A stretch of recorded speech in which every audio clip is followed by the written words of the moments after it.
Welcome back to Strength Lab Health and Fitness. All right, today's topic is, do zoo animals eat better than you? I don't know. I don't know you, but maybe after you listen to this, you can decide for yourself. If you go to any zoo anywhere in the United States, in fact, if you go to any zoo, any major zoo, anywhere in the world, every one of those animals will have a diet that's tailored to the species.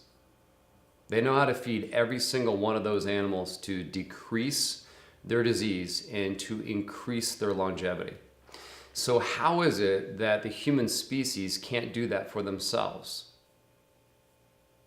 Well, the fact of the matter is, we know exactly how to feed ourselves. The problem is that human beings have an opinion, and opinions are frequently based on emotion, not on logic. Doesn't matter what the science says. It matters what the opinion is, right? Depends on how you were born, how your parents ate, the culture you live in, the religion, you name it, habits and tradition. These types of things are hard to breach. But let me lay out a few examples for you here to maybe try to catch your attention. And I do a lot of videos on nutrition because nutrition is the most important thing you can do to maintain your health. That's it, bar none.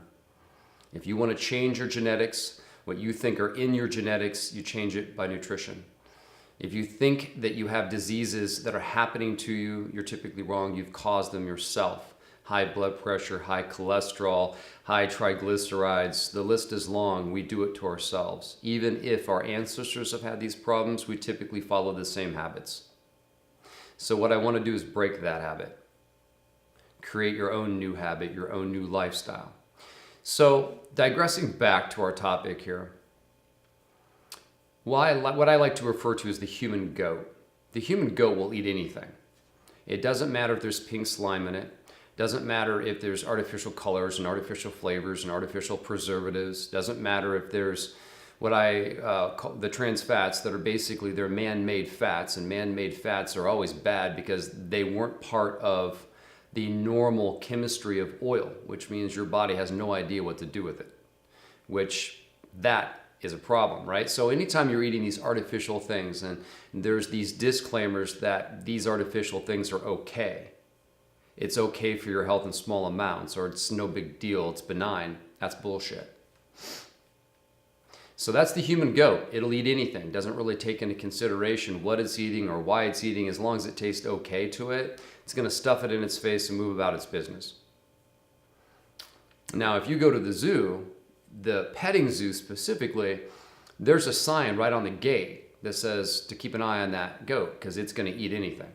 You drop that Ziploc bag, you drop a wrapper, you drop the lens to your camera, maybe even gets a hold of your jacket, that goat is going to eat it. Now, the reason they put those signs up and they have somebody standing there telling you to keep an eye out for that because they don't want that goat getting sick and they don't want that goat dying. They want to try to keep it alive and keep it healthy. It's kind of what I'm trying to do when I get a hold of a human goat. All right, so the next animal is the human lion. The human lion literally thinks it is a predator. It is a carnivore, that it needs to eat an animal protein every single time it gets hungry. And many of the people who think they're eating healthy fall into this category as well. We're not talking just people who eat steak, for instance, and hamburgers and bacon, the things that are thought to be unhealthy for us. Now, those things tend to be slightly more unhealthy because of the cholesterol content, because of the saturated fat. And anyone who tells you that those things are okay for you, that the science is wrong, has no idea what they're talking about. That is opinion. It is a fact you do not need to be consuming those items. You make your own cholesterol inside the body yourself. You don't need to be consuming it. And that saturated fat has no benefit. And at room temperature, it's congealed. It's bad in many ways. So that human lion, for instance, when it's even trying to be good, will have, say, an egg beater or egg white omelet for breakfast. Maybe a Greek yogurt for snack. For lunch, it'll have a chicken breast sandwich. Maybe in the day, it'll have some turkey jerky or beef jerky or salmon jerky. Maybe a little bit later, there'll be a little bit of fat-free or low-fat cheese stick. And then for dinner, there'll be some salmon because we've heard that's good for us. You see the pattern here. It's animal proteins one after another. And then on top of that, anytime you're eating processed things, there's a lot of animal proteins processed into that. Dairy products and cheese and things like that, right? So we're getting animal proteins every single time we turn around. We are not carnivores. Now, there's many who would argue that we're omnivores, and I'm going to argue that we're much closer to herbivores. And I'm going to use this last example to get to that. Human primates. This is the third animal in my example list. I think you should eat more like the human primate because that's what you are.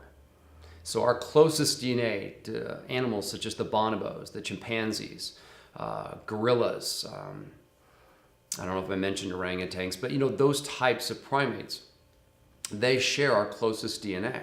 How do they eat? They eat, almost all of them are primarily, if not totally, herbivores. They eat plants and fruits. That's the main staple. Now, they're like the chimpanzee, it may eat a little bit of meat, and it certainly can move towards that center where that omnivore that can eat anything, but it still spends the predominant amount of its time acting like an herbivore with an occasional animal protein. And there's the wrinkle. That's the thing you want to be paying attention to.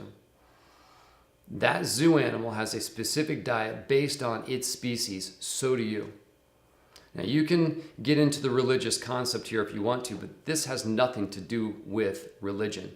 This has nothing to do with ethical or moral or spiritual connotations when it comes to the human species and its soul and religion. I'm only talking about the human physiology here. And human physiology has it that you should be spending the predominant calories that you have, they should be spent eating from vegetables, green ones specifically, colorful ones next, the bland ones third, but vegetables, whole fruits, not juice, the whole fruit, and any of them, and then whole beans, legumes. Look up legumes. It's a fantastic list of things that are really good for you, full of healthy protein and fiber and all kinds of good stuff.